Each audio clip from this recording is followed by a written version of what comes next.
مختصر نہیں ہے، جس کو ہم سورۃ العصر کہتے ہیں۔ یہ وہ سورہ مبارکہ ہے کہ صحابہ فرماتے ہیں کہ اگر اللہ تبارک و تعالی پورا قرآن نازل نہ بھی فرماتا، صرف یہ ایک ہی سورت نازل فرما دیتا اور لوگ اسی ایک سورت پر عمل کر لیتے تو لوگوں کی دنیا اور آخرت کے لیے سورت کامیابی کی ضمانت ہو جاتی۔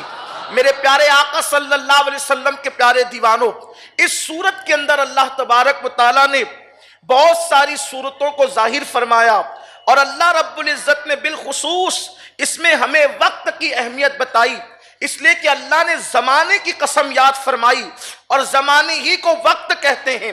اللہ نے زمانے کی قسم یاد کی، زمانے ہی کو وقت کہتے ہیں، اور وقت ہی کا دوسرا نام زندگی ہے۔ اب آئیے میں آپ کو بتاؤں میرے پیارے آقا صلی اللہ علیہ وسلم کے پیارے دیوانوں، یہ دنیا ہے، یہ کائنات ہے، اور یہ کائنات بہت بڑی کائنات ہے۔ کائنات اتنی وسیع ہے، کائنات اتنی عظیم ہے، کائنات اتنی بڑی ہے کہ لوگ دنگ ہے، کتنی بڑی ہے یہ کائنات۔ اسی کائنات کے اندر زمین ہے، اسی کائنات کے اندر آسمان ہے، اسی کائنات کے اندر چاند ہے، اسی کائنات کے اندر سورج ہے، اسی کائنات کے اندر شفق کا حسن ہے، اسی کائنات کے اندر افق کا جمال ہے، اسی کائنات کے اندر چڑیوں کی چہک ہے، اسی کائنات کے اندر مور کا رقص ہے، اسی کائنات کے اندر ہرنوں کا چوکڑی بھرنا ہے، اسی کائنات کے اندر گلوں کا حسن ہے، اسی کائنات کے اندر بلکھاتی ہوئی ندیاں ہیں، اسی کائنات کے اندر گرتے ہوئے آبشار ہے، اسی کائنات کے اندر حسین چہرے ہیں، اسی کائنات میں دوست ہیں، اسی کائنات میں دشمن ہیں، اسی کائنات میں محبت ہے، اسی کائنات میں نفرت ہے، اسی کائنات میں پھول ہے، اسی کائنات میں کانٹے ہیں، اسی کائنات میں عداوت ہے، اسی کائنات میں صداقت ہے، اسی کائنات میں کذب ہے، اسی کائنات میں حلال ہے، اسی کائنات میں حرام ہے۔ فرعون بھی اسی کائنات میں ہے، موسیٰ بھی اسی کائنات میں ہے، ابراہیم بھی اسی کائنات میں ہے، نمرود بھی اسی کائنات میں ہے، محمد الرسول اللہ بھی اسی کائنات میں ہے، ابو جہل بھی اسی کائنات میں ہے۔ کتنی وسیع ہے یہ کائنات، کتنی وسیع ہے یہ کائنات۔ کائنات کی وسعتوں کا عالم کیا ہے، لیکن اس کائنات کو چند ہاتھ کنٹرول کرتے ہیں۔ ہر دور کے اندر چند ہاتھوں نے کائنات کو کنٹرول کیا، ہر زمانے میں چند ہاتھوں نے کائنات کو کنٹرول کیا، لیکن موجودہ دور کے اندر جو ہاتھ اس کائنات کو کنٹرول کر رہے ہیں، میں ان کا نام نہیں لینا چاہتا، لوگوں کو سب پتا ہے، وہ چند ہاتھ ہیں، چند مخصوص ہاتھ ہے جس نے پوری کائنات کو، پوری دنیا کو اپنے کنٹرول میں کرنے کی کوشش کی ہے۔ وہ چاہتے ہیں تو کرفیو لگ جاتا ہے، وہ چاہتے ہیں تو کرفیو ہٹ جاتا ہے، وہ چاہتے ہیں تو مندی آ جاتی ہے، وہ چاہتے ہیں تو تیزی آ جاتی ہے، وہ چاہتے ہیں تو اللہ اکبر جو ہے غریبوں کو مزید غریب کر دیا جاتا ہے، وہ چاہتے ہیں تو کسی غریب کو امیر بھی کر دیا جاتا ہے، وہ چاہتے ہیں تو لاک ڈاؤن بھی لگ جاتے ہیں، وہ چاہتے ہیں تو لاک ڈاؤن ہٹ بھی جاتا ہے، وہ چاہتے ہیں تو بیماریاں شو ہو جاتی ہے، وہ چاہتے ہیں تو بیماریاں ہٹ بھی جاتی ہے۔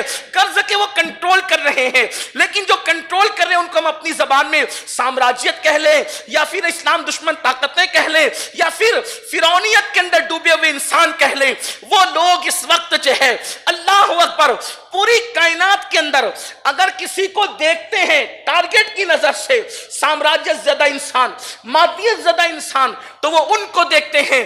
چونکہ پوری دنیا کی آبادی ایک تحقیق کے مطابق 6 ارب ہے، کم و بیش 6 ارب، یعنی 600 کروڑ، 6 ارب، اور اس 6 ارب میں 600 کروڑ میں 2 ارب کم و بیش مسلمان ہیں، یعنی 200 کروڑ مسلمان ہیں۔ دنیا کی 1/3 آبادی، یعنی اگر دنیا کی آبادی کے 3 حصے کریں تو تنہا ایک حصہ مسلمانوں کا کلمہ پڑھنے والوں کا ہے، اور 2 حصے میں سب ہیں۔ کتنی بڑی تعداد ہے مسلم امہ کی، کتنی عظیم تعداد ہے مسلم امہ کی، لیکن اس مسلم امہ جو پوری کائنات کے اندر 250 کروڑ کی تعداد میں ہے، تو جن کے ہاتھ میں کائنات کی بام ہے، اقتدار، جن کے ہاتھوں میں جو ہے وہ کائنات کی گویا کے نبضیں ہیں، جنہوں نے اس دنیا کو اور دنیا کے نظام کو، معیشت کو، معاش کو، اخلاق کو، کردار کو، تہذیب کو، تمدن کو اپنے کنٹرول میں کر رکھا ہے، ان کی سب سے بڑی خواہش یہ ہے کہ مسلم امہ کو اس طریقے سے الجھا دیا جائے کہ وہ اپنے وقت کا صحیح استعمال نہ کر سکے، وہ اپنے ٹائم کا احساس نہ کر سکے، وقت کا صحیح استعمال نہ کر سکے، اور وقت کو کے لیے نت نئے گناہ ان کے درمیان عام کیا جائے، کیونکہ وقت وہ نعمت ہے جو وقت کی قدر کرتا ہے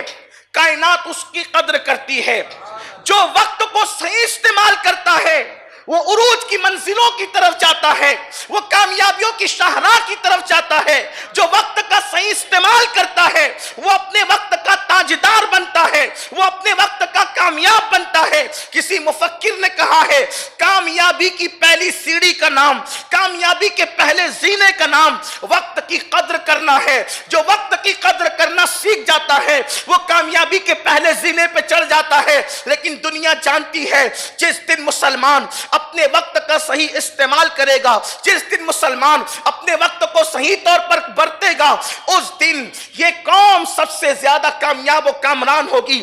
اس لیے ہمیں ایسے گناہوں میں الجھایا جاتا ہے تاکہ ہم وقت کی قدر نہ کریں، وقت سے دور بھاگیں، گویا کہ وقت کو ضائع کر دیں۔ اور آپ دیکھیں اللہ اکبر، وہ قوم جس کے یہاں وقت کی اتنی اہمیت تھی آج وہ وقت کو ضائع کر رہی ہے۔ اللہ اللہ، سب سے زیادہ ٹائم پاس کرنے والی کوئی قوم آپ کو ملے گی تو وہ قوم مسلم ملے گی۔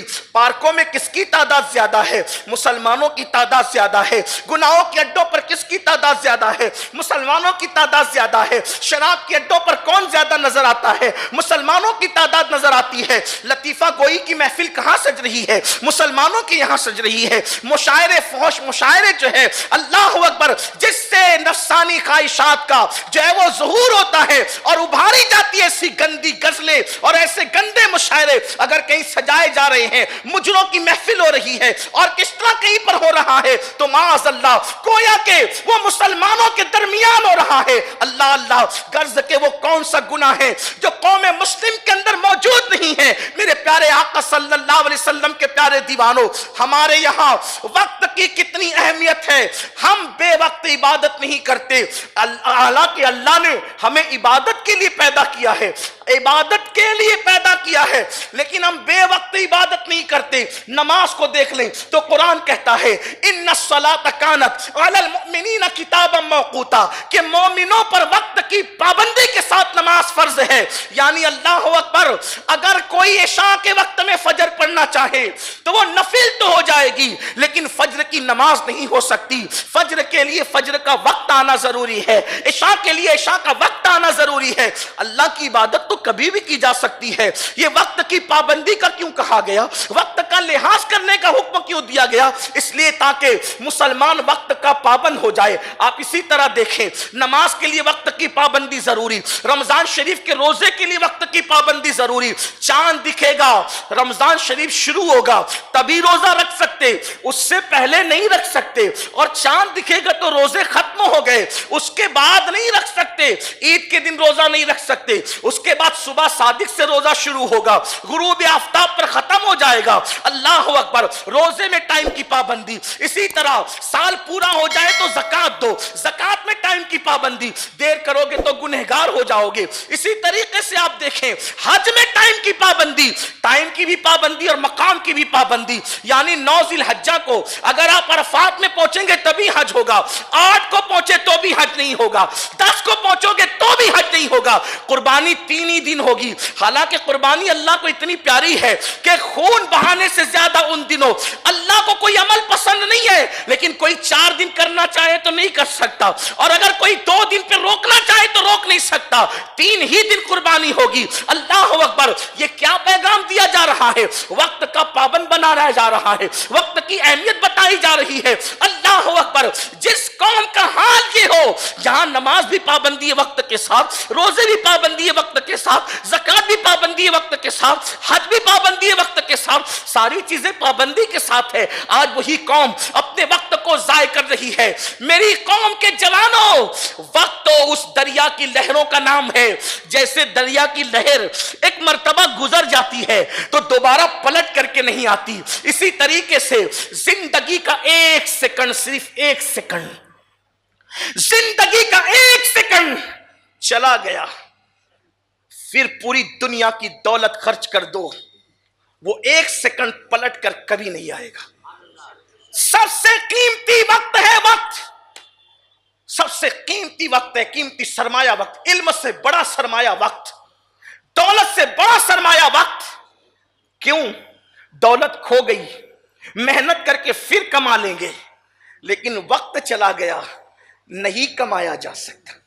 وقت تو برف کی اس سل کی طرح ہے، برف کی اس لادی کی طرح ہے جو سورج کے نیچے پڑی ہوئی ہے، جو مسلسل پگھل رہی ہے.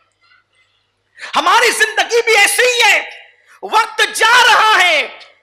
بچپنا گیا تو پھر لوٹ کے نہیں آئے گا، جوانی گئی تو پھر لوٹ کر نہیں آئے، اور جب زندگی ختم ہو گئی تو پھر اس کے بعد زندگی نہیں ملے گی.